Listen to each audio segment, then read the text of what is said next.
నమస్తే, నేను Kavitha. Welcome to I dream news prime time discussion. CM Revanth Reddy, ప్రధానమంత్రి నరేంద్ర మోదీ మధ్యలో జరిగినటువంటి భేటీకి సంబంధించి స్పెక్యులేషన్స్ అనేవి విపరీతంగానే వినిపిస్తున్నాయి. అయితే ఓవరాల్గా ఈ భేటీ నుంచి ఏం ఎక్స్పెక్ట్ చేయొచ్చు? కేంద్ర రాష్ట్రాల మధ్య సత్సంబంధాలు కొనసాగుతూనే ఉంటాయా? కేంద్ర ప్రభుత్వం అనేది సహకారం రాష్ట్ర ప్రభుత్వానికి ఇస్తుందా? గతంలో లాగా ఇద్దరి మధ్య విభేదాలు ఉంటాయా, లేకుంటే ఫ్రెండ్లీ గవర్నెన్స్ అనేది కనిపిస్తుందా? ప్రస్తుతం మనతో పాటుగా ఉన్నారు పొలిటికల్ అనలిస్ట్ కోటేశ్వరరావు గారు, అలాగే మాజీ మంత్రి పుష్పలీల గారు. గుడ్ ఈవినింగ్ అండి.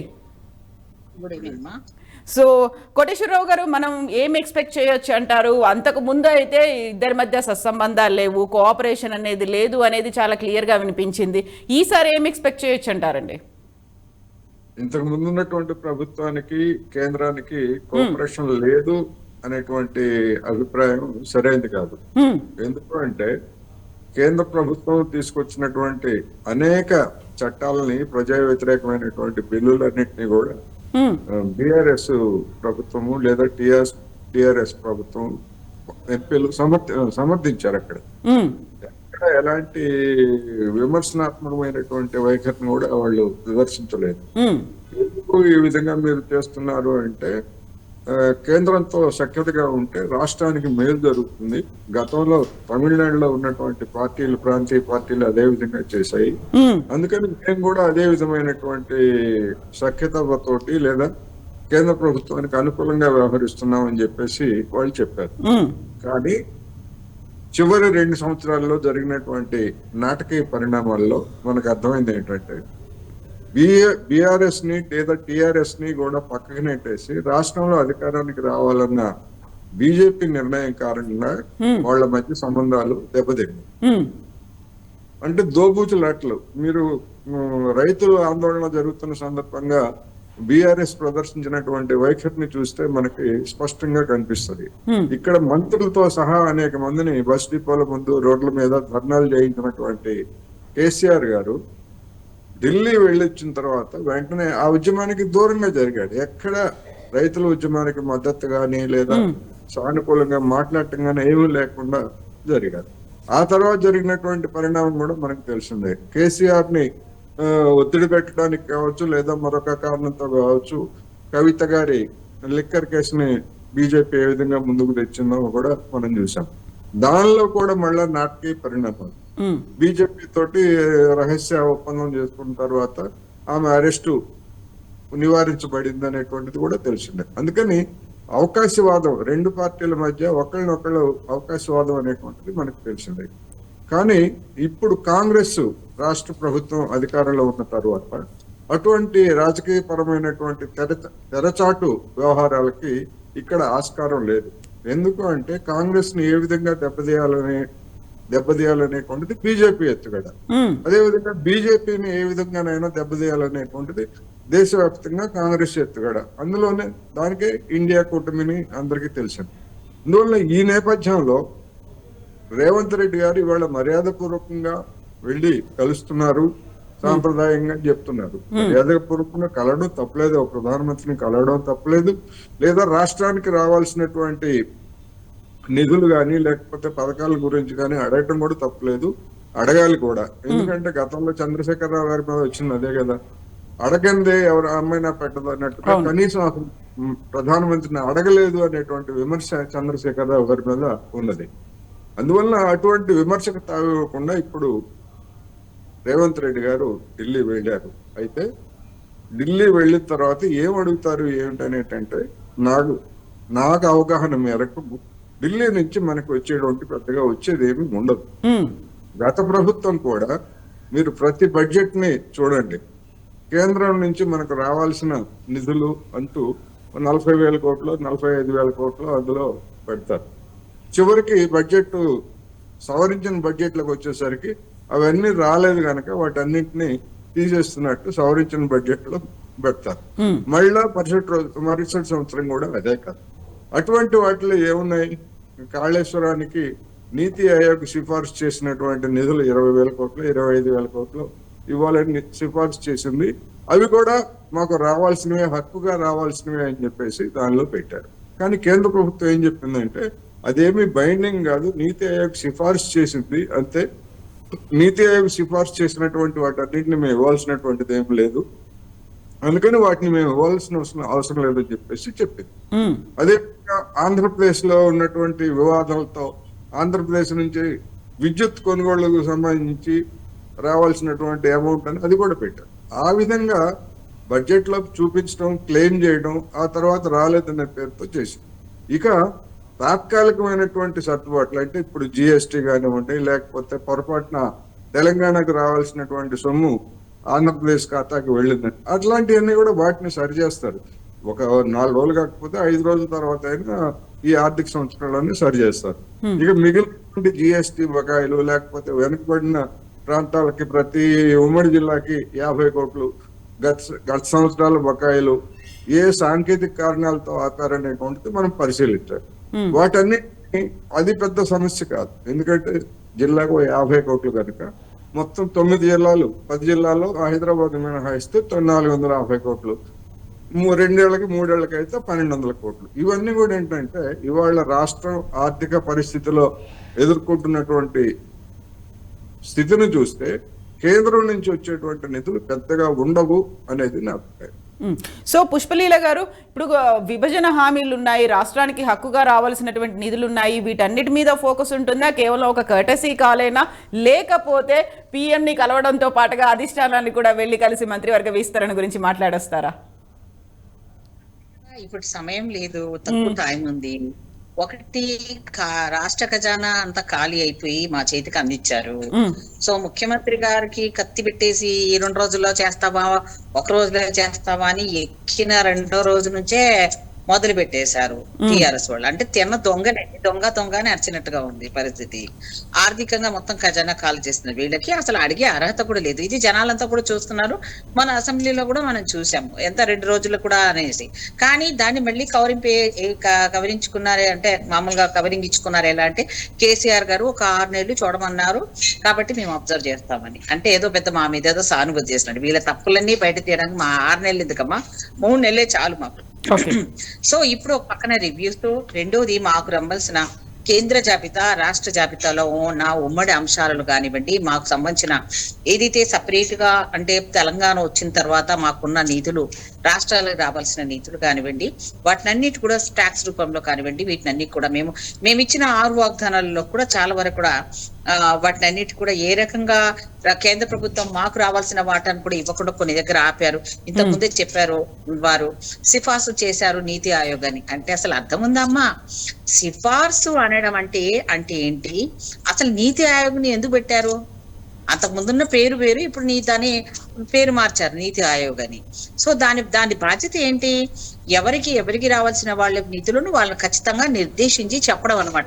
ఇది వాళ్ళకి ఖచ్చితంగా ఇవ్వాలి, లేకపోతే వాళ్ళు ఎలా చేస్తారు, కాబట్టి మీరు ఇవ్వవలసిన నిధులు ఇవి అని చెప్తే వీళ్ళు దానికి ఒక వంక పెట్టేసి ఈ రకంగా కేంద్ర ప్రభుత్వము మాట్లాడడం అనేది సహజమే. ఎందుకంటే కేంద్ర ప్రభుత్వం ప్రయారిటీస్ వేరు, ప్రజలకు ప్రయారిటీస్ కాదు వాళ్ళకి. ఎంతసేపు రామ జన్మభూమి కడదామా, లేకపోతే వాళ్ళకి సంబంధించిన దానికి ప్రచారాల కోసం కొన్ని 1000 కోట్లు పెట్టుకుందామా, ఇది ఉంది తప్ప జనాలకి ఏదైతే డెమోక్రసీ సిస్టమ్ లో ఎలక్షన్ ముందు మోడీ గారు వచ్చినప్పుడు ఏం చెప్పారు అంటే 70% ఉన్న రైతాంగానికి ఏం చేస్తానని చెప్పాడు. యువకులు 70, అంటే మామూలుగా ఉన్న మన భారతదేశం యొక్క గొప్పతనం అంటే యూత్ ఎక్కువ ఉన్నారు మనకి. సో యూత్ ని దృష్టిలో పెట్టుకుని వాళ్ళకి స్కిల్ డెవలప్మెంట్ కానివ్వండి, ఎంప్లాయ్మెంట్ కానివ్వండి, వాటికి సంబంధించి ఏం చేశారు అన్న దానికి కూడా సరైన విధంగా జవాబు చెప్పలేని స్థితిలో కేంద్ర ప్రభుత్వం ఉంది. పోతే 2 రాష్ట్రాలు వేరైపోయిన తర్వాత అక్కడ సరే ఆంధ్రాలో సపరేట్ నిధులు కేటాయించాలి, అది సపరేట్ రాజధాని రావాలి, అక్కడున్న అంశాన్ని కూడా ఏ రకంగా వాళ్ళు మరిపించేశారు.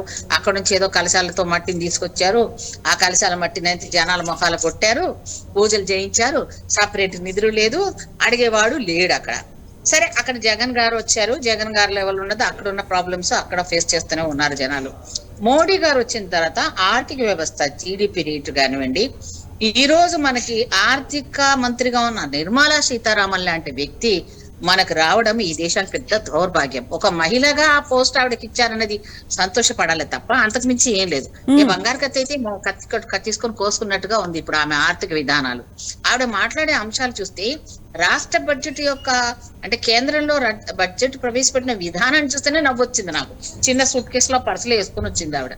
అంటే బడ్జెట్ అంటే ఎంత చులకన భావన ఉందో అనేది ఆమె ప్రవర్తించిన తీరులో, అయితే ఆమె ప్రవర్తించిన పుష్పలీల గారు, విధానాల్లో ఉంది. పుష్పలీల గారు, ఇక్కడే ఒక డౌట్ వస్తోంది. బీఆర్ఎస్ గవర్నమెంట్ పదే పదే ఒక మాట చెప్తూ వచ్చేది, బీజేపీ మోటార్లకు మీటర్లు పెట్టమంది, ఒకవేళ మేం కనకపోతే కాంగ్రెస్ వచ్చినా లేకుంటే బీజేపీ అయినా మోటార్లకు మీటర్లు పెట్టేటువంటి దుస్థితి వస్తుంది, అది మేము చేయలేదు కాబట్టి మాకు నిధులు రాలేదు అనేది. ఇప్పుడు కాంగ్రెస్ వచ్చిన తర్వాత, మోదీని కలిసిన తర్వాత మోటార్లకు మీటర్లు పెడతారా? నిధులు అందువల్ల వస్తాయా?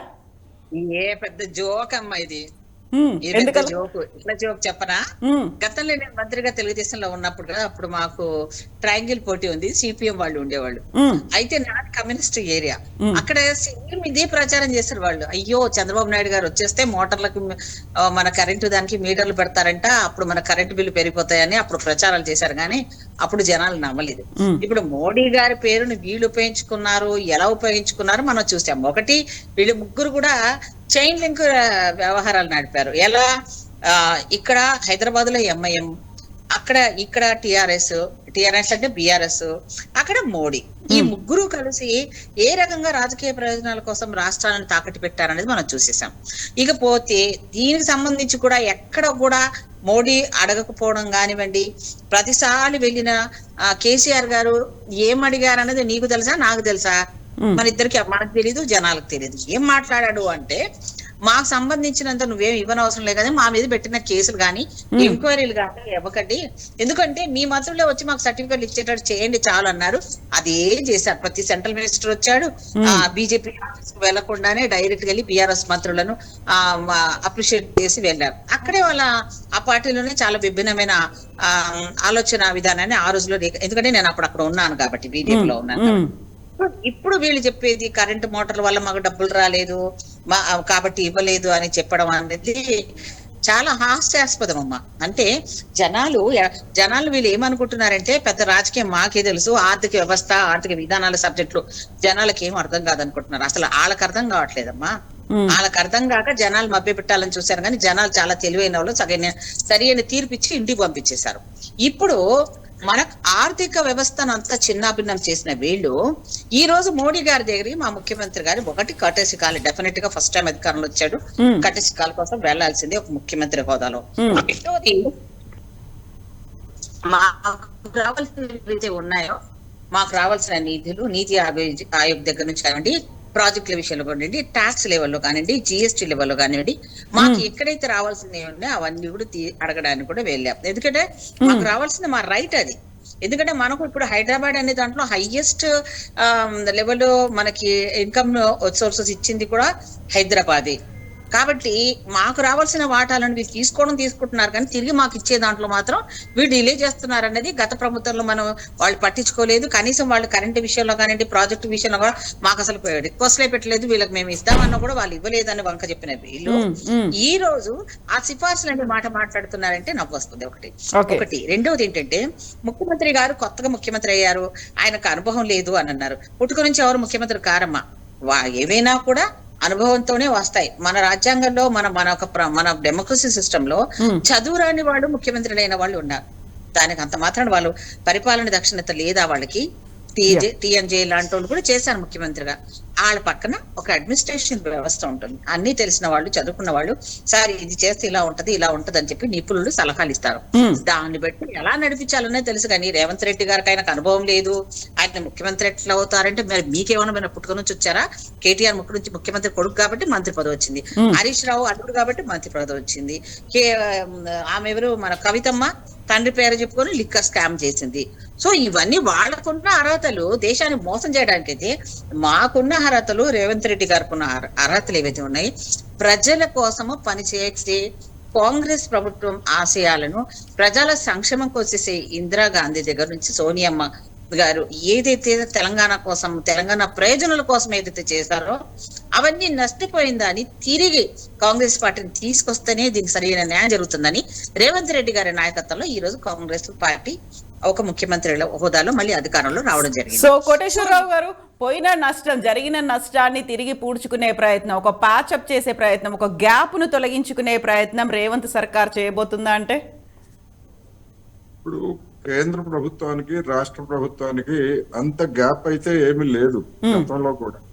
గత ప్రభుత్వంలో కూడా గ్యాప్ ఏమీ లేదు. ఎందుకంటే ఎవరి విధులు వాళ్ళవి, ఎవరి నిధులు వాళ్ళవే. ఫైనాన్స్ కమిషన్ చేసినటువంటి సిఫార్సుల మేరకు రాష్ట్రాలకు హక్కుగా వచ్చేటువంటి నిధులు కొన్ని ఉంటాయి. అవి ఒక నెల ఆలస్యం చేయొచ్చు, 2 నెలలు ఆలస్యం చేయొచ్చు తప్ప మార్చి 31 లోపల కేంద్ర ప్రభుత్వం మస్ట్ అండ్ షుడ్ గా రిలీజ్ చేయాలి. చేయకపోతే కేంద్ర ప్రభుత్వం లైబిలిటీ అవుతుంది. అందులో ఆ విధంగా చూసినప్పుడు అది వాస్తవం. అది ఇక కేంద్ర ప్రభుత్వం దగ్గర విచక్షణ చూపించేటువంటి నిధులు ఉంటాయి, విచక్షణ అధికారం ఉన్నటువంటి నిధులు. ఉదాహరణకి ప్రొడక్టివ్ లింక్ బోనస్ పేరుతోటి, లింక్ ఇన్సెంటివ్ పేరుతోటి 2 లక్షల కోట్లని కేంద్ర ప్రభుత్వం పక్కన పెట్టింది. అంటే ఎగుమతి చేసేటువంటి పరిశ్రమలు ఎక్కడ పెడితే అక్కడ పెట్టినటువంటి వాళ్ళకి మేము ఆ నిధి నుంచి రాయితీలు ఇస్తాము, ఎంత 70% రాయితీ ఇస్తామని చెప్పింది. అటువంటి వాటిని ముఖ్యంగా ఈ సెమీ కండక్టర్స్ సంబంధించి వేదాంత కంపెనీ మేము పెడతామంటే 50,000 కోట్లు ఇవ్వడానికి గుజరాత్ కి అనుమతి ఇచ్చారు. సరే, అది డిఫరెంట్ రీజన్స్ తోటి అది వెనక్కిపోయింది అనుకోండి. అది కాకుండా ఇంకో కంపెనీకి కూడా అట్లాగే గుజరాత్ ని, అంటే అటువంటి రాయితీలు ఇచ్చేటువంటి వాటిని మీరు గుజరాత్ లో పెట్టండి తెరవెనక చెప్తారు. ఆ తెరవెనక చెప్పినటువంటి వాటికి నిధులు ఇస్తారు. ఇప్పుడు సెమీ కండక్టర్స్ ఇండస్ట్రీ పెట్టడానికి ఒక గుజరాతే ఏమున్నది, ఎక్కడైనా పెట్టొచ్చు. ఒకవేళ సముద్ర తీరం కావాలంటే విశాఖపట్నంలో పెట్టొచ్చు, కలకత్తాలో పెట్టొచ్చు, లేదా మన భువనేశ్వర్ కటకంలో పెట్టొచ్చు. ఇదంతా ఉంది కదా, కేరళ, మహారాష్ట్ర ఇవన్నీ ఉన్నాయి కదా. అందువల్ల అటువంటి వాటిల్లో మాత్రం వివక్ష చూపిస్తున్నారు. అదే విధంగా ITIR ఇప్పుడు ఉన్న ప్రాజెక్టులు ఇట్లాంటి మంజూరు చేయడంలో వివక్ష చూపిస్తున్నారు. అది వాస్తవం ఒకటి.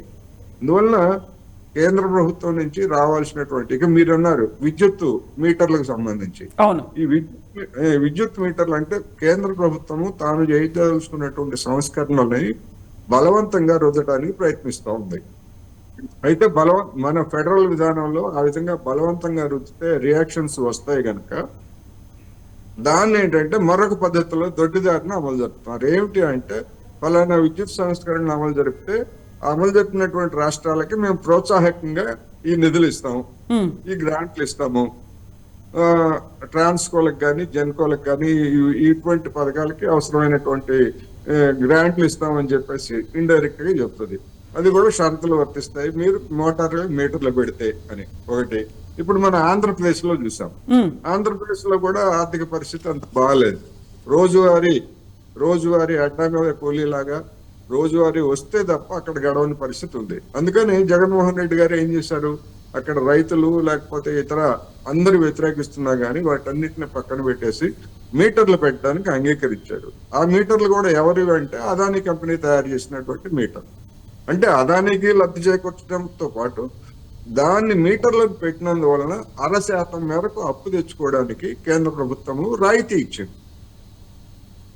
అందువల్ల అటువంటి రాయితీ అప్పు కోసం ఆ విధమైనటువంటి పరిస్థితులు ఆయన రైతాంగానికి వ్యతిరేకంగా, కానీ తెలంగాణలో పెద్ద సంఖ్యలో వ్యవసాయ మీటర్లు ఉన్నందువలన ఈ మీటర్లకు పెట్టేట్లయితే మొన్న జరిగినటువంటి ఎన్నికల్లో ప్రతికూలత వస్తుందనేటువంటి భయంతో పెట్టలేదు.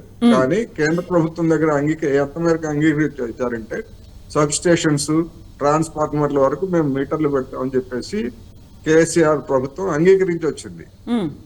అంటే మేము దశల వారీగా చేస్తాము, మమ్మల్ని ఫోర్స్ చేయొద్దని చెప్పేసి కేంద్రాన్ని వీళ్ళు వేడుకున్నారో లేకపోతే కాళ్ళు గడ్డాలు పట్టుకున్నారో మనకైతే తెలియదు. కానీ మేము ఒక దశ వరకు, అంటే స్టేజ్ వైజ్ పెట్టాలి కదా మీటర్లు, డైరెక్ట్ గా పెట్టడానికి లేదు, ఎందుకంటే ట్రాన్స్ఫార్మ్ వైజ్ పెట్టాలి.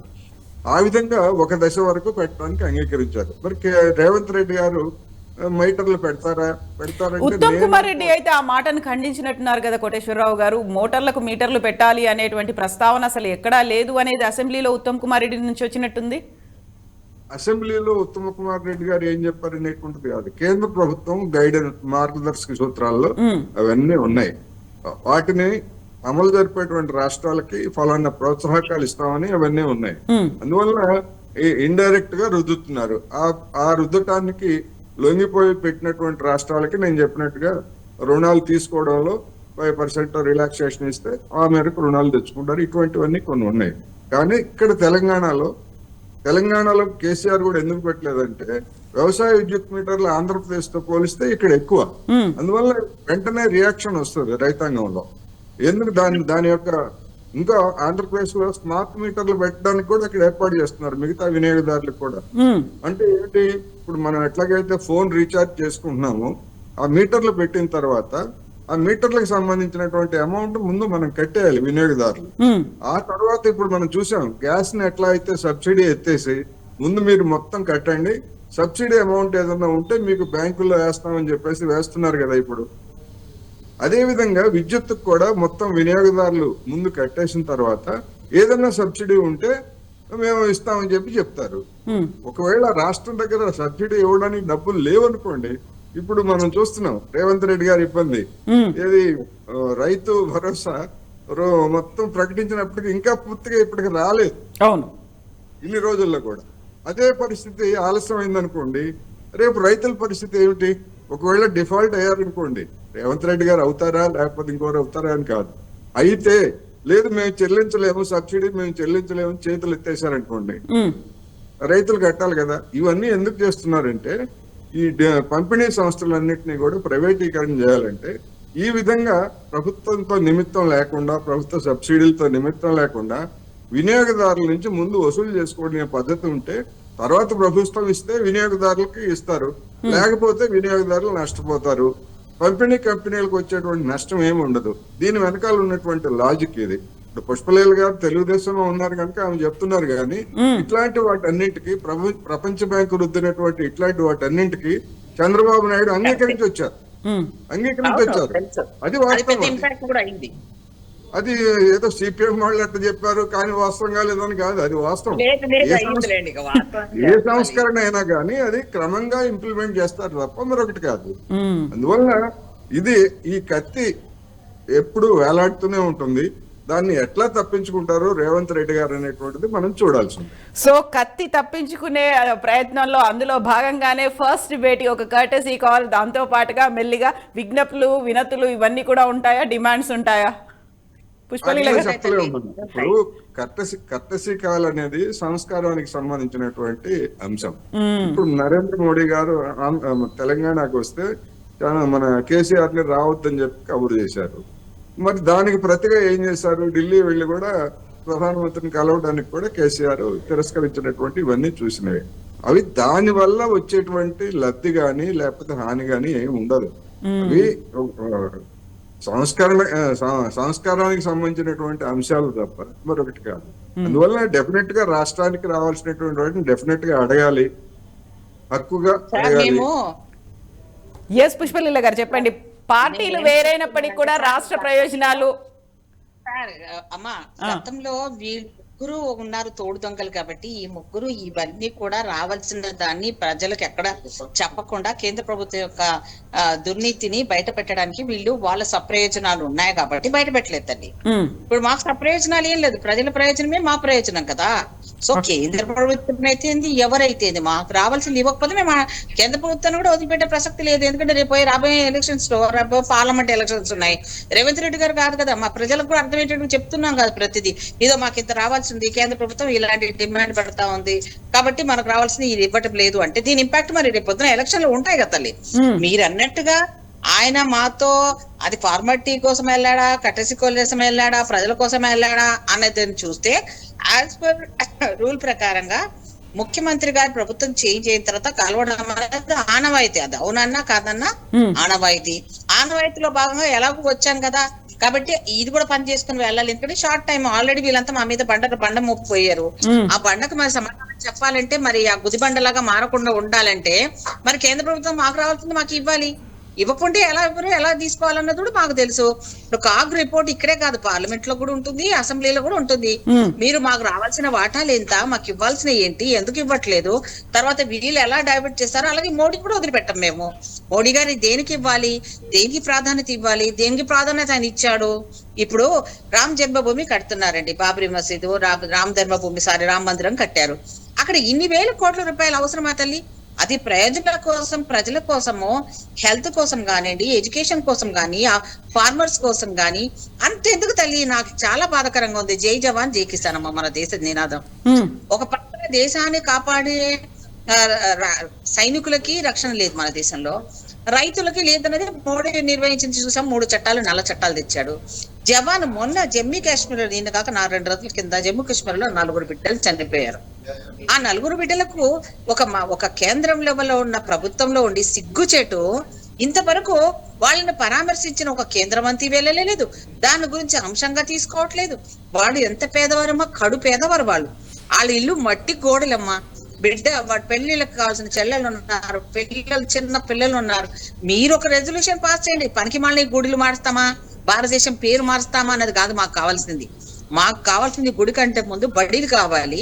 అలాగే ఈ దేశానికి సంబంధించిన సేవనందిస్తున్న వాళ్ళకు అవుట్ రైట్ గా డిక్లేర్ చేయాలి. ఏంటి, చనిపోగానే వాళ్ళకి ఆ అమర జవాన్లకి నివాళులు అర్పించడం, పెద్ద ఫోటో సెషన్స్ పెట్టడం కాదు. వెంటనే వాళ్ళ ఫ్యామిలీలో ఉన్న ఒకరికి వాళ్ళ జీవనాధారం కోల్పోతారు. కాబట్టి వెంటనే 24/7 లో నేనైతే ఒకవేళ నేను కనుక హోమ్ మినిస్టర్ సెంట్రల్ గిట్ అయితే నేను అదే చేస్తా. సో ఇప్పుడు పుష్పలీల గారు కేవలం రాష్ట్ర ప్రయోజనాలు, రాష్ట్ర ప్రజల గురించే మాట్లాడకుండా దేశవ్యాప్తంగా ఏం జరగబోతుంది అది కూడా ఇప్పుడే మాట్లాడేసి దీని ఫైట్ అనేది అప్పుడే మొదలు పెడతారా? లేదు తల్లి, జనాలకు అర్థం కావాలి కదా. మనం ఏం రాజకీయ నాయకులు మన కోసం చేయట్లేదు కదా, మనం చేసేది కూడా ప్రజలు ఎందుకు చేస్తున్నారో చెప్పకపోతే ఎట్లా?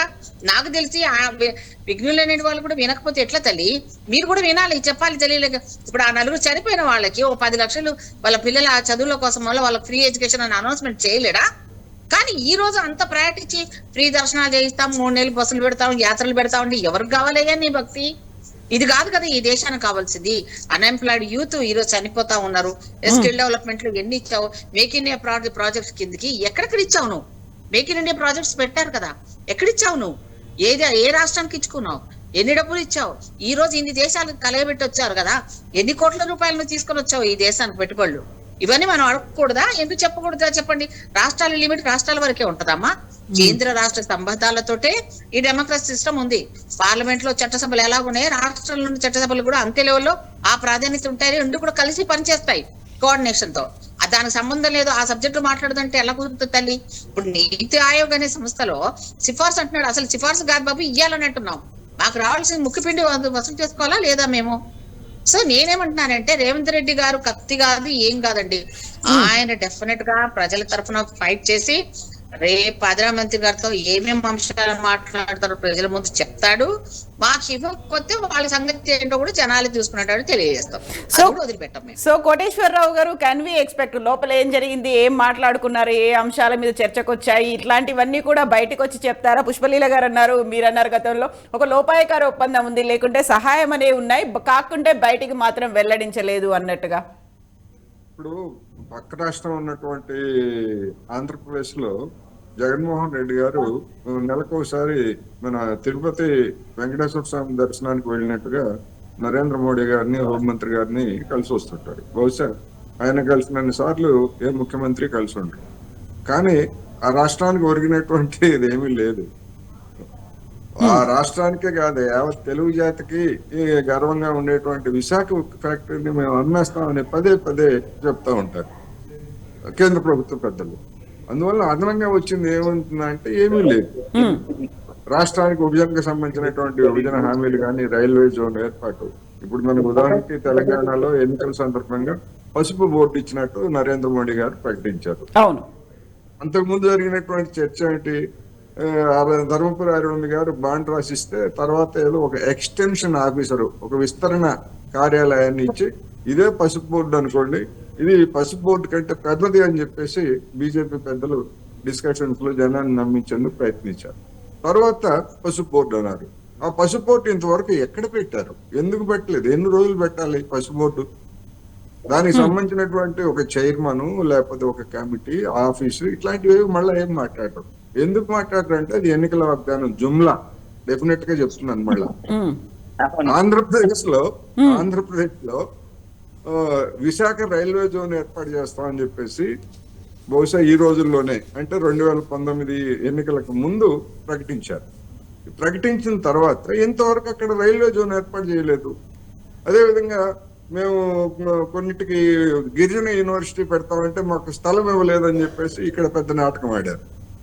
నేనేమంటున్నానంటే విశాఖ రైల్వే జోన్ కి అక్కడ ప్రభుత్వం స్థలం కూడా ఇచ్చింది. ఇదిగో ఫలానా చోట ఇన్ని ఎకరాల స్థలం ఇచ్చింది. కేంద్ర ప్రభుత్వం ఏర్పాటు చేయాల్సినటువంటి భవనాలు ఏమి చేయకుండా నాటకం ఆడుతున్నారు. ఎందుకు నాటకం ఆడుతున్నారంటే అక్కడ విశాఖ రైల్వే జోన్ ఏర్పాటు చేసేట్లయితే రేపు ఒరిస్సాలో వాళ్ళకి రాజకీయంగా దెబ్బ తగ్గుతుంది. విశాఖ రైల్వే జోన్ ఏర్పాటు చేయడానికి ఒరిస్సాలో ఉన్నటువంటి జనం అంగీకారం కాదు, అక్కడ ఉన్నటువంటి పార్టీలు కానీ వాళ్ళు. అందుకని ఇక్కడ ఆంధ్రప్రదేశ్ లో కాలు పెట్టడానికేమో ఈ వాగ్దానం చేశారు. ఇక్కడ ఎట్లాగో వాళ్ళకి ఏమీ దక్కింది లేదు, 100 కంటే తక్కువ ఓట్లు వచ్చాయి. అక్కడ ఉన్నది కూడా ఎందుకు పోగొట్టుకోవాలని చెప్పేసి విశాఖ రైల్వే జోన్ ఇవ్వకుండా 5 ఏళ్ల నుంచి నాటకం ఆడుతున్నారు. సో ఇప్పుడు పార్లమెంట్ ఎలక్షన్స్ రాబోతున్నటువంటి పార్లమెంట్ ఎలక్షన్స్ ఎజెండాగా కాంగ్రెస్ వర్క్ చేయాలి, at the same time BJP కూడా వర్క్ చేయాలి. సో అది ఎవరికి లాభం జరిగేట్టుగా ఈ ముందు జరిగేటువంటి కార్యక్రమాలు ఉంటాయి అనుకుంటున్నారు మీరు?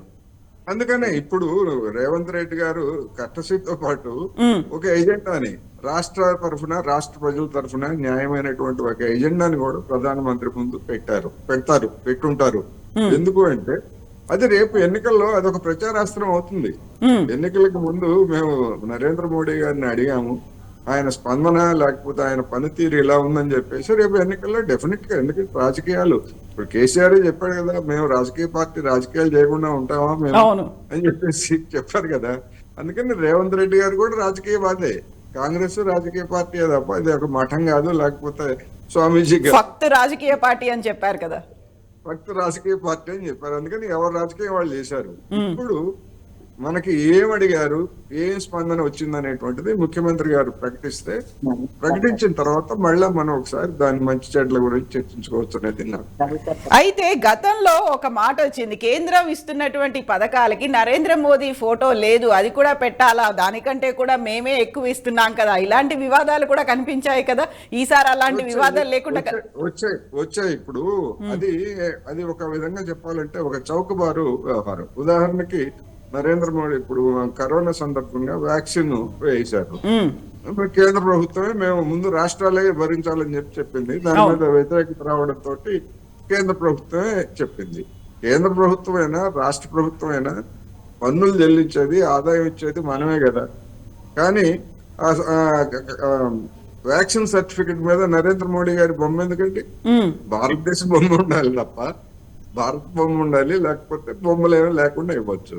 ఇప్పుడు ఆ విధంగా బొమ్మ వేసుకొని సరళా పడినటువంటి వాళ్ళు ప్రచారం చేసుకుంటున్న వాళ్ళు ఇప్పుడు ఏం చెప్పారు, ఇక కరోనా వ్యాక్సిన్ కి సంబంధించి కేంద్రానికి ఏం సంబంధం లేదు, రాష్ట్రాలే భరించాలని చెప్పేసి ఇప్పుడు రాష్ట్రాల మీద నెట్టారు. అంటే రాష్ట్రాల ముఖ్యమంత్రులు బొమ్మ వేసుకొని మళ్ళీ కరోనా సర్టిఫికెట్ ఇస్తారా? అందుకని ఇవన్నీ కూడా ఏంటంటే ఎన్నికలు, ప్రచార కండూతి ఇవన్నీ కూడా ఎవరికి తక్కువ లేదు. అందుకని ముఖ్యమంత్రి గారు ఏం మాట్లాడారు, ఏమడిగారు అనేటువంటిది మనకి ఇంకా స్పష్టంగా తెలియదు కనుక డెఫినెట్ గా దీనిలో పొలిటికల్ ఎలిమెంట్ ఉంటది, లేదు అనుకుంటే పట్టు. సో పుష్పలీల గారు, గతంలోనే నేను సీఎంగా ప్రమాణ స్వీకారం చేసిన వెంటనే కిషన్ రెడ్డి గారికి కాల్ చేశారు, రాష్ట్రానికి రావాల్సినటువంటి విభజన హామీల అమలు లేకుంటే మిగతా నిధులకు విడుదలకు సంబంధించి నేను మాట్లాడానని చెప్పారు. ఆ తర్వాత కోమటిరెడ్డి వెంకటరెడ్డి కూడా ఎంపీగా రిజైన్ చేసిన వెంటనే వెళ్ళిపోయి అక్కడ గడ్కరీని కలిసి వచ్చారు, రాష్ట్ర ప్రయోజనాలు లేకపోతే రాష్ట్రానికి రావాల్సినటువంటి ప్రాజెక్టుల గురించి మాట్లాడానని చెప్పారు. ఇప్పుడు కేవలం రాష్ట్ర ప్రాజెక్టులు వీటి గురించి ఏం మాట్లాడతారా, లేకుంటే ఇంతకు మించి ఇంకేమైనా ఉంటాయా, గతంలో జరగనివన్నీ ఇప్పుడు మేము చేస్తున్నాము అని చెప్పుకునే ప్రయత్నం చేస్తారా? అమ్మా మాకు ఇప్పుడు మాకు ఎలక్షన్ కోసం పనిచేసే ప్రభుత్వం కాదు, మాది పార్టీ కాదమ్మా. వాళ్ళకి ఏదన్నా ఉంటే ఆ ప్రయోజనాల కోసం పనిచేసిన వాళ్ళు బీఆర్ఎస్ అండ్ కేంద్ర ప్రభుత్వంలో ఉన్న మా మోడీ గారిది ఒక్కసారి నేను టైం ఇస్తే చెప్తానమ్మా. ఎలక్షన్ ముందు వచ్చాడు, పసుపు బోర్డు వారు చెప్పినట్టుగా పసుపు బోర్డుని అనౌన్స్మెంట్ చేశాడు. దానికి అసలు అది కూడా ఏం అథెంటిక్ గా దాని చేయడం, ఒక ప్రధానమంత్రి లెవెల్ వచ్చి రావడం అనేది, ఆ బోర్డు కోసం వచ్చి అనౌన్స్ చేయడం అనేది పెద్ద హాస్యమైన సబ్జెక్ట్ అది.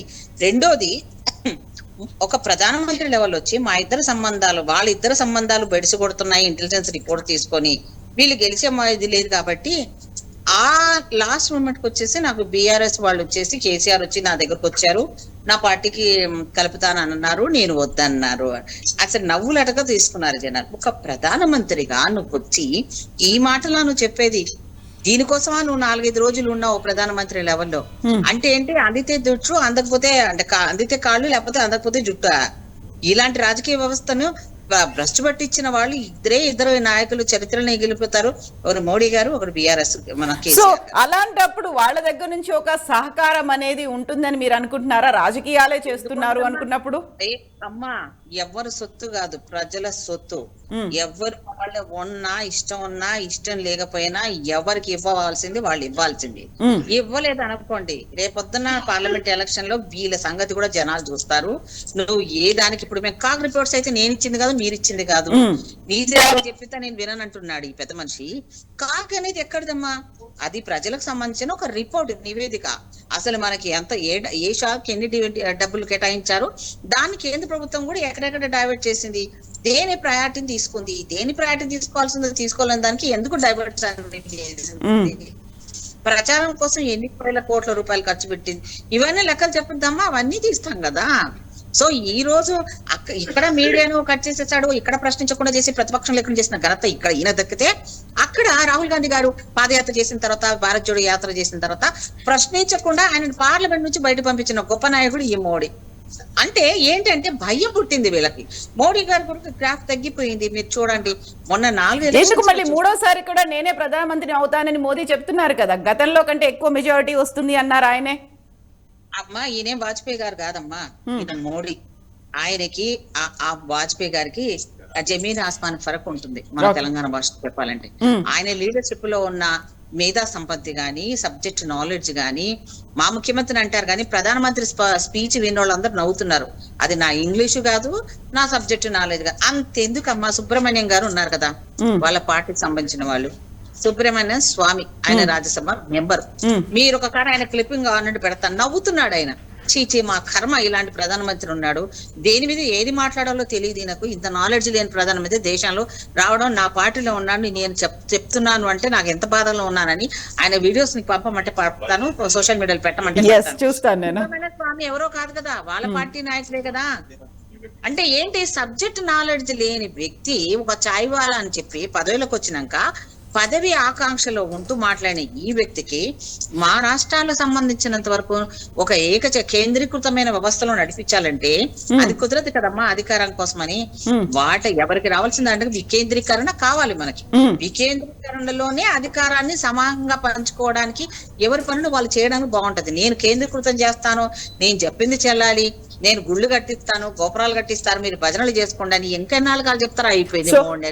కోటేశ్వరరావు గారు, ఇప్పుడు మూడోసారి నేనే ప్రధానమంత్రిని అవుతానని చెప్తున్నటువంటి మోదీ తెలంగాణలో కూడా 10 పార్లమెంటు స్థానాలే ఏకైక లక్ష్యంగా ముందుకెళ్తున్నారు. స్పెషల్ ఫోకస్ అనేది ఉంది నరేంద్ర మోదీ, ఇక్కడి నుంచి కూడా పోటీ చేస్తారని ఒక ఫీలర్స్ అనేవి ఇస్తున్నారు. ఈ నేపథ్యంలో కేంద్ర రాష్ట్రాల మధ్య సంబంధాలు అనేవి సేమ్ అది ప్రధానమంత్రి నరేంద్ర మోదీ, సీఎం రేవంత్ రెడ్డి మధ్య ఎలా ఉంటాయి ఫర్దర్ గా అంటే ఎట్లా చెప్పొచ్చు?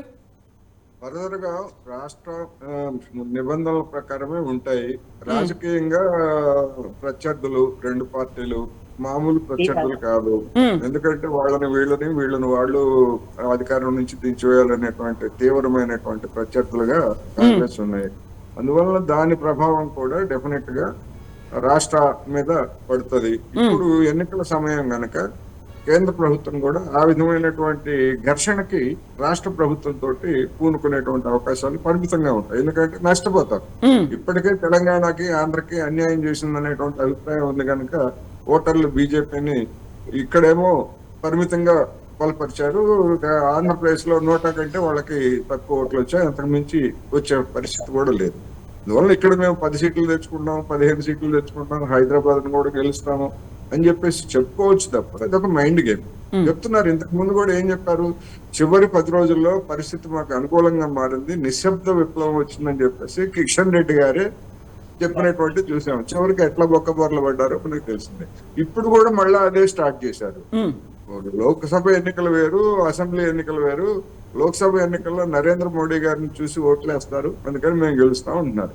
మరి అదే నరేంద్ర మోడీ గారు తెలంగాణ ఎన్నికల్లో పనిగట్టుకు తిరిగారు, కర్ణాటక ఎన్నికల్లో పనిగట్టు తిరిగారు, కానీ 2 చోట్ల ఓడిపోయారు కదా. అదే నరేంద్ర మోడీ గారు నన్ను చూసి ఓటేయమనే కదా చెప్పింది. అందువల్ల ఇవన్నీ కూడా ఏంటంటే రాజకీయాల్లో భాగం. రాబోయేటువంటి రోజుల్లో డెఫినెట్ గా తీవ్రమైనటువంటి పోటీ, మళ్ళా త్రిముఖ పోటీ జరుగుతుంది. ఆ త్రిముఖ పోటీలో అసెంబ్లీలో వచ్చినటువంటి ఫలితాల మాదిరే ప్రధానమైనటువంటి పోటీ బీఆర్ఎస్ కాంగ్రెస్ మధ్యనే ఉంటది. కానీ బీజేపీ వాళ్ళ మైండ్ గేమ్ ఏంటంటే అబ్బాయి బీఆర్ఎస్ అయిపోయింది, ఇంకా మాకు కాంగ్రెస్ అని చెప్పేసి చెప్తున్నారు. ఏం జరుగుతుంది ఏంటనేటువంటిది మనం చూద్దాం. ఎస్ అండి, thank you so much Koteswararao గారు. మనం పుష్పలీల గారితో కంటిన్యూ నో పుష్పలీల గారు మీతో కంటిన్యూ చేస్తాను. నేను పుష్పలీల గారు మీతో కంటిన్యూ చేస్తాను. మీకున్నటువంటి ఒక అబ్జెక్షన్, ఒక సబ్మిషన్ ఏదో కనిపిస్తోంది. తెలంగాణలో 10 పార్లమెంటు స్థానాలు గెలుచుకుంటామని బీజేపీ పదే పదే చెప్తోంది, గట్టిగా చెప్తోంది ఆ మాటని. ఇప్పుడు మోడీ గారి గాలి వీస్తుంది అనుకుందాం, మొత్తం అంత దేశం అంతా వీస్తుందా అంటే వీయట్లేదు అని నేను ఖచ్చితంగా చెప్తాను. ఇదే ఛానల్లో మీరు మళ్ళీ ఆఫ్టర్ పార్లమెంట్ ఎలక్షన్ డెఫినెట్ గా మనం కూర్చుందాం, రెగ్యులర్ గా మాట్లాడుకుందాం. మనం ఏంటంటే మోడీ గారు ఇక్కడ వచ్చి తెలంగాణలో పోటీ చేస్తాడట. అది సికింద్రాబాద్ ఏదో అంటున్నారు, మల్కాజ్గిరి ఉంది. మేము పిలుస్తున్నాము, ఇద్దరిని కూడా మేము రిక్వెస్ట్ చేస్తున్నాము, మా సోనియా గాంధీ గారిని కూడా ఇక్కడి నుంచి పోటీ చేయమని మేము రిక్వెస్ట్ చేస్తున్నాము. సరే ఆవిడ ఒప్పుకుంటారా ఒప్పుకోరా, సరే ఆమె ప్రత్యామ్నాయంగా ఎవరు వస్తారా అనేది మేము వెయిట్ చేస్తున్నాము. డెఫినెట్ గా మన రాష్ట్రంలో తెలంగాణలో మోడీ ప్రభావం వల్ల ఎంత నష్టపోయామన్నది ప్రతిదీ డిమానిటేషన్ దగ్గర నుంచి ఇప్పటి వరకు జరిగిన నష్టాలన్నీ కూడా ప్రతి వాళ్ళం అనుభవించాము. అందులో ఎక్కువ పర్సెంటేజ్ నష్టపోయింది తెలంగాణ వాళ్ళు, తెలుగు రాష్ట్రాలు, ఆంధ్ర కూడా అంతే అయింది. సో ఒకరికి ₹1 ఇవ్వకుండా అటు వాళ్ళని ఆంధ్రాను మోసం చేసి ఇటు తెలంగాణను మోసం చేసిన మోడీ నార్త్ లో పార్లమెంట్ లో స్థానాలు మాకు తెలుసుకుంటాము, ఇక్కడ మాత్రం ఇక్కడ కూడా ఒక 10 టార్గెట్ పెట్టుకుంటాం అన్నాడు. 10 కాదు కదా, ఆ ఉన్నా కదా మొన్న 4 కూడా ఊస్టింగే అవుతారు. చూడండి, ఎందుకంటే పాపం వాళ్ళకి మినిమిడి జ్ఞానంతో ఉన్న వాళ్ళే అనుకోండి, పాపం వాళ్ళు ఏదో రకంగా వచ్చారనుకుందాం. కానీ ఈ మోడీ చేసిన తప్పిదాల వల్ల రాబోయే పార్లమెంట్ లో తెలంగాణ నుంచి గానీ ఆంధ్ర నుంచి గానీ వీళ్ళ స్థానాలు ఎంత కోల్పోతారో. అండ్ ఈయన ఏమనుకుంటున్నాడంటే నార్త్ లోనే మాకు ఎంపీలు వస్తే చాలు. కానీ మొన్న మాత్రం 3 ఉన్నటువంటి అసెంబ్లీ స్థానాల్ని 8కి పెంచుకుంది కదా బీజేపీ ఇక్కడ ఈసారి. దానికి కొంతమంది దుష్ట శక్తులు పనిచేసాయి. నేను చెప్పదలుచుకోలేదు, మళ్ళీ సమయం వచ్చినప్పుడు చెప్తాను. దాన్ని కూడా బయట తీస్తున్నాము, అది ఎందుకు చేశారు, దాంట్లో ఎక్కడెక్కడ జరిగినాయి, అందులో విషయాలు ఏంటి అనేది, ఇంటర్నల్ గా జరిగినది ఏంటి అనేది మాకు.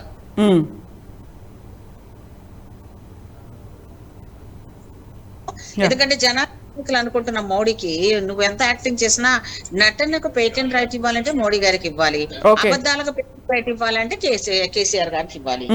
సో ఇందువల్ల మేము దాన్ని వదిలిపెట్టే ప్రసక్తి ఉంటుంది, జనాలను అవేర్నెస్ చేస్తాము. ఇప్పుడు మీరు రామ్ మందిర నిర్మాణానికి సంబంధించి ఒక మాట మాట్లాడారు స్టార్టింగ్ లో. ఇప్పుడు కూడా రామ్ మందిర నిర్మాణానికి సంబంధించి, లేకపోతే అక్కడ జరుగుతున్నటువంటి భూమి పూజ, అక్కడ ఓపెనింగ్, వీటన్నిటికీ సంబంధించి కూడా కవిత కూడా ట్వీట్ చేశారు. ఒకవేళ మీరన్నట్టుగా కొన్ని వ్యతిరేక శక్తులు పనిచేశాయి అనుకుంటున్నప్పుడు ఆ శక్తులన్నీ ఇప్పటికీ అలాగే కంటిన్యూ అవుతున్నాయా? పార్లమెంట్ ఎలక్షన్స్ కి సంబంధించి కూడా అవి అలాగే కంటిన్యూ అవుతున్నాయి. ఇప్పుడు ఎన్డీఏ కూటమి వచ్చింది తల్లి. ఎన్డీఏ కూటమి కాకుండా ప్రతిపక్షాలు కూడా ఇన్విటేషన్స్ పంపించారంట. ఇన్విటేషన్ పంపిస్తే ఎవరిష్టం వాళ్ళకమ్మా.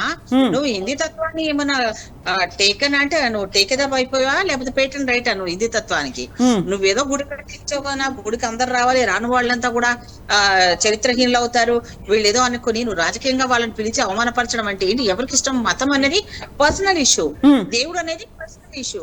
దాన్ని నువ్వు గుడి కట్టినంత మాత్రాన నువ్వు సిపిఎం నాయకులు ఏచూరి గారి విషయంలో కానివ్వండి, లేకపోతే మమతా గారి విషయంలో కానివ్వండి, వాళ్ళందరి గురించి మాట్లాడడం నీకు ఎవరిచ్చారు రైటు? మేము ఇష్టం ఉంటే వస్తారు, లేకపోతే లేదు. అవునా కదా? ఇప్పుడు దానికి సంబంధించిన కూడా ఏది జరిగినా కూడా పుల్వామా సంబంధించిన దాన్ని కూడా ఆయన అకౌంట్లో వేసుకున్నాడు. ఇప్పుడు దాంట్లో సంబంధించిన దాంట్లో కూడా దేశంలో జరిగిన ప్రతి దాంట్లో కూడా ఏదైనా మంచి జరుగుతుందంటే దాన్ని మొత్తం అకౌంట్లో వేసుకున్నాడు. అసలు దీన్ని పునాదులు పెట్టిన వాళ్ళు ఎవరు? కాంగ్రెస్ పార్టీ. ఆ రోజున్న టెక్నాలజీ తెచ్చిన దగ్గర నుంచి కానివ్వండి, సరే ఏదైతే ఉపగ్రహాలు పంపించిన దగ్గర నుంచి కానివ్వండి, శాటిలైట్ వ్యవస్థలు కానివ్వండి, తీసుకొచ్చిన టెక్నాలజీ అంతా కాంగ్రెస్ పార్టీది. నరేంద్ర మోడీ వచ్చిన తర్వాత దీనన్నింటి కూడా నా పేరేం చెప్పడం అనేది ఎంతవరకు కరెక్ట్ అమ్మా? ఒక పక్కనేమో సరే నువ్వు ఎంత మేధావి కదా, ఈ రోజు బార్డర్ లో జరుగుతున్న సమస్య, మొన్న 4 చనిపోయారు అంటున్నా, అలాంటి సమస్యలు ఎన్ని జరుగుతాయి? దాని మీద నీ స్టాండ్ ఇంతవరకు చెప్పవే? దేశాల దేశ సమగ్రాన్ని కాపాడాల్సిన బాధ్యత నీ మీద ఉంది కదా, నువ్వేం చేస్తున్నావు? ఫెయిల్యూర్ కదా. ఎంతమంది చనిపోతా ఉంటే ఏం మాట్లాడవేంటి? ఒక పక్కన పాకిస్తాన్ విషయంలో మాట్లాడవు, ఇంకో పక్కన మనకు జరుగుతున్న కాశ్మీర్ విషయంలో 370 ఎవరమ్మా తీసేయమన్నాడు? దానికి రక్షణకు సంబంధించిన ముందు ఏమన్నా తీసుకున్నావా? నువ్వు తీసేస్తావు, నా అకౌంట్ లో పడ్డది, నేను ఇదే చేస్తాను. ఇప్పుడు వాళ్ళకి జీవన్ మరణ సమస్య అక్కడ. నువ్వు తెచ్చావా? నీ పార్టీ వాళ్ళు తెచ్చారా? 4 అమరవీరులు చచ్చిపోయారు. సో ఇప్పుడు రాష్ట్ర ప్రయోజనాలు ముఖ్యం కాబట్టి భేటీ అనేది ఉంటుంది, అక్కడ వినతులు అనేవి ఉంటాయి, కావాల్సినటువంటి డిమాండ్లు వినిపిస్తారు. ఆ తర్వాత బయట మాత్రం బీజేపీ మీద పోరాటం, ప్రధానమంత్రి నరేంద్ర మోదీ మీద పోరాటం అలాగే కంటిన్యూ అవుతుంది, అంతేనా? డెఫినెట్ గా అమ్మా, వదిలిపెట్టే ప్రసక్తి లేదు. ఎవరైనా ప్రజల తర్వాతే కాబట్టి ప్రజల ప్రయోజనాల కోసం నాశనం చేసే వాళ్ళు ఎవరైనా సరే వాటన్ని తీసిపెట్టే ప్రభుత్వాలుగా మేము డెఫినెట్ గా కాంగ్రెస్ ఉంటుంది. కాంగ్రెస్ పార్టీ ఈ రోజు ప్రజల కోసం కాదు, ఎప్పుడు ప్రజల కోసమే ఉంటది. రాహుల్ గాంధీ కానివ్వండి, లేదా ప్రియాంక గాంధీ కానివ్వండి, ఎవరైనా సరే స్వప్రయోజనాలు పక్కన పెట్టి దేశం కోసం పనిచేసే పార్టీ మాది. వాళ్ళ స్వప్రయోజనాల కోసం, పబ్లిసిటీ కోసం పనిచేసే వాళ్ళు బీజేపీ వాళ్ళు. సో వాళ్ళకి మాకు తేడా లేదా తల్లి? కాబట్టి జనాలు గుర్తుపెట్టేశారు. డెఫినెట్ గా సాంప్రదాయాలు మతాలని మాట్లాడుతున్నారు కదండి, ఒకటి నేను సాంప్రదాయంలో మాట్లాడతాను, సనాతన ధర్మం గురించి మాట్లాడి ఒక నిమిషము. ఈ మోడీ ఇంతగానో మాట్లాడతారు కదా, పెళ్ళాన్ని పెట్టుకొని రేపొద్దున గుడిలో అంటే ఈయన ప్రారంభోత్సవం చేస్తాడంట.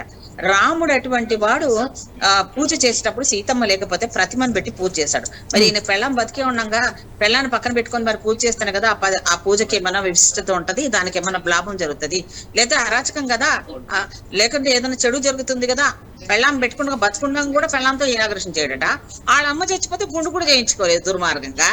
ఈయన సనాతన ధర్మం గురించి, హిందూ తత్వం గురించి మాట్లాడతారు సార్, నవ్వుతారమ్మా జనాలు. సో అది కొంతమంది కొన్ని రకాల సంప్రదాయాలు ఉంటాయి, వాటి గురించి మనం ఏం మాట్లాడతాం. అందులోనూ విడాకులు తీసుకున్నారు, కలిసి ఉండట్లేదు అనేది ఉంది కాబట్టి ఆ విషయాన్ని పక్కన పెడితే పుష్పలీల గారు లేదమ్మా, అన్ని ఒకటే. రాముడి గురించి మాట్లాడే వాళ్ళు, రాముడి జీవితం తీసుకున్నవాడు సీత లేకుండా యజ్ఞం చేశాడా చెప్పమని. ఇది మోడీ నన్ను డైరెక్ట్ మాట్లాడమండి, నేను మాట్లాడతా. అందుకే అంటున్నా, నాకు పార్లమెంట్ లో అవకాశం రావాలి కానీ నిజంగా కంటెస్ట్ చేస్తున్నారా మీరు? ఈసారి కంటెస్ట్ చేస్తారా ఎంపీగా? అవకాశం వస్తే డెఫినెట్ గా చేస్తాను. ఎక్కడి నుంచి నిజంగా చెప్తాను. ఎక్కడి నుంచి కంటెస్ట్ చేస్తున్నారు? మాకుండేవి మా ఎస్సీలకమ్మా, మా మీద దయదలిచే వాళ్ళు ఎవరు? మాకున్న రిజర్వ్ స్థానాలే 3. అందులో 1 మహిళకి ఇవ్వాలనేది నా డిమాండ్.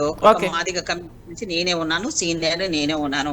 సో 2 మా సోదరులు 2 స్థానాల్లో వాళ్ళు ఉన్నారు కాబట్టి డెఫినెట్ గా మమ్మల్ని రాణిస్తారు, రానివ్వరు. మరి దానికి ఏ రకమైన ఈక్వేషన్స్ ఉంటాయో పార్టీ ఏ రకంగా తీసుకుంటుందో నాకు తెలియదు.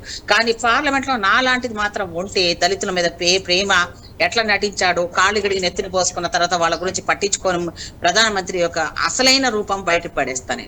సో ఇప్పుడు ఈ మాట అడగడానికి అధిష్టానం దగ్గరికి ఢిల్లీకి వెళ్ళొచ్చారా? వాళ్ళ చెవిన వేశారా? మీ విజ్ఞప్తిని వివరించారా? అక్కడ ఎవరికి వేసాను, అక్కడ ఎవరిని కలవాలో కలిసాను, వాళ్ళందరికి కూడా ఇచ్చేసి వచ్చాను, హింట్ అన్ని కూడా ఇచ్చొచ్చాను. సో పాజిటివ్ రెస్పాన్స్ ఉందా? ప్రశ్నించడానికి డెఫినెట్ గా ఉంటది.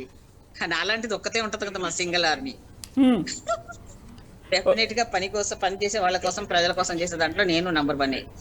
సో అందరి కోసం అందరూ పాలిటిక్స్ లో వస్తారు, ఆస్తులు కాపాడుకోవడానికి వస్తారా, సప్రయోజనం కోసం వస్తారేమో కానీ నాకు తెలియదు. కానీ నేను మాత్రం 100% సర్వీస్ ఓరియంటెడ్ గా అప్పుడు ఉన్నాను, ఇప్పుడు వరకు కూడా ఉన్నాను. భవిష్యత్తులో కూడా నేను చనిపోయేంత వరకు ఉంటాననేది నా ప్రజలకు తెలుసు, నన్ను నమ్ముకున్న వాళ్ళకి తెలుసు, నన్ను అభిమానించే వాళ్ళందరికీ ఇతర రాష్ట్రాలు కాకుండా ఇంటర్నేషనల్ కూడా తెలుసు.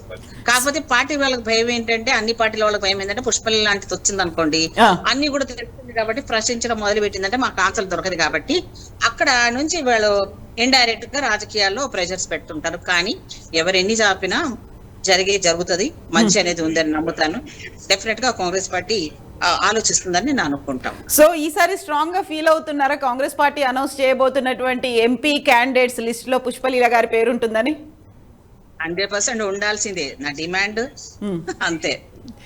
ఎస్ అండి పుష్పలీల గారు, మళ్ళీ మనం మాట్లాడుకుందాం. ఈసారి జరగబోయేటువంటి డెవలప్మెంట్స్ వీటన్నిటి గురించి మనం మాట్లాడుకోవాల్సిన అవసరం ఉంది. Thank you so much and all the best to you అండి. థ్యాంక్ యూ పుష్పలీల గారు. దట్స్ ఆల్ విత్ కోటేశ్వరరావు గారు అండ్ పుష్పలీల గారు. లేటెస్ట్ డెవలప్మెంట్స్ అనేవి కంటిన్యూ అవుతూనే ఉంటాయి. And keep watching, stay tuned. This is Kavitha signing off.